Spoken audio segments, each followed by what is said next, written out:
और पश्चिमी एशिया में चल रही जंग आखिरकार सीजफायर के पड़ाव पर पहुंच गई है। डोनाल्ड ट्रंप के ऐलान के बाद अब नजरें टिकी हैं उस शांति समझौते पर जो तय करेगा ये ठहराव स्थायी शांति बनेगा या फिर जंग का अगला अध्याय शुरू होगा।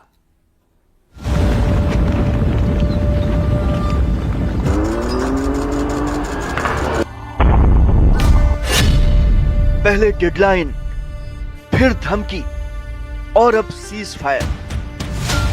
पश्चिम एशिया में पिछले करीब 40 दिनों से चल रहा महायुद्ध अब सीज फायर की तरफ बढ़ चुका है। अगले 2 हफ्ते तक दोनों देशों के बीच अब ना तो गोलीबारी होगी, ना ही मिसाइलें चलेंगी और ना ही ड्रोन उड़ेंगे। ईरान को दी गई डेडलाइन के खत्म होने से 1.5 घंटे पहले अमेरिकी राष्ट्रपति ट्रंप ने 2 हफ्ते के सीज फायर का ऐलान किया, जिसमें उन्होंने बताया कि ये फैसला एक अहम शर्त के साथ जुड़ा है, जिसके मुताबिक ईरान को तुरंत हॉर्मुज स्ट्रेट खोलना होगा।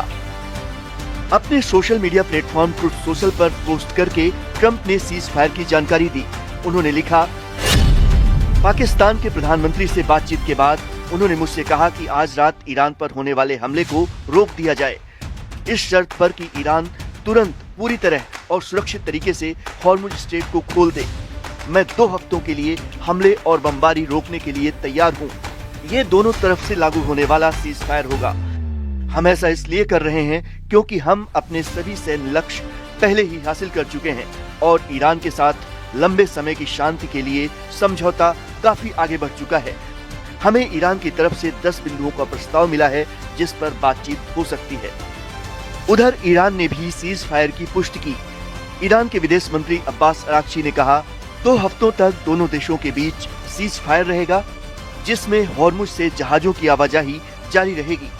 अमेरिका ने ईरान के 10 सूत्री प्रस्ताव को स्वीकार कर लिया है, जिस पर बातचीत होगी। दोनों देशों के बीच हुए इस समझौते के लिए ट्रंप के सामने ईरान ने जो शर्तें रखी हैं, उनके मुताबिक ईरान पर अमेरिका कोई हमला नहीं करेगा। हॉर्मुज स्ट्रेट पर ईरान का कंट्रोल बरकरार रहेगा। ईरान को परमाणु संवर्धन जारी रखने की अनुमति होगी। ईरान पर अमेरिका के सभी आर्थिक प्रतिबंध खत्म होंगे। ईरान पर लगाए गए सभी सेकेंडरी प्रतिबंध भी खत्म। संयुक्त सुरक्षा परिषद के सभी प्रस्ताव रद्द। International atomic energy agency board of governors के सभी प्रस्ताव रद्द होंगे। अमेरिका ईरान को जंग में हुए नुकसान का हर्जाना देगा। पश्चिम एशिया से अमेरिकी सेना की वापसी होगी और लेबनान समेत सभी मोर्चों पर युद्ध विराम होगा। उधर ईरान के सुप्रीम लीडर मुज्तबा खामनेई ने भी सीज फायर को अपनी मंजूरी दे दी है। इस्लामिक रिपब्लिक की सुप्रीम नेशनल सिक्योरिटी काउंसिल ने 2 हफ्ते के सीज फायर का जिक्र करते हुए एक बयान जारी किया, जिसमें कहा गया है कि समझौते की डिटेल्स को फाइनल करने के लिए शुक्रवार से बातचीत शुरू होगी। इसका मकसद अमेरिका के साथ होने वाले समझौते की शर्तों को ज्यादा से ज्यादा 15 दिनों के भीतर अंतिम रूप देना है। इस तरह महायुद्ध पर फिलहाल 2 हफ्ते का ब्रेक जरूर लग गया है, लेकिन खतरा टला नहीं है। अगले 14 दिनों में अमेरिका और ईरान के बीच होने वाली बातचीत ये तय करेगी कि ये युद्ध खत्म होगा या फिर महायुद्ध के नए चैप्टर की शुरुआत होगी।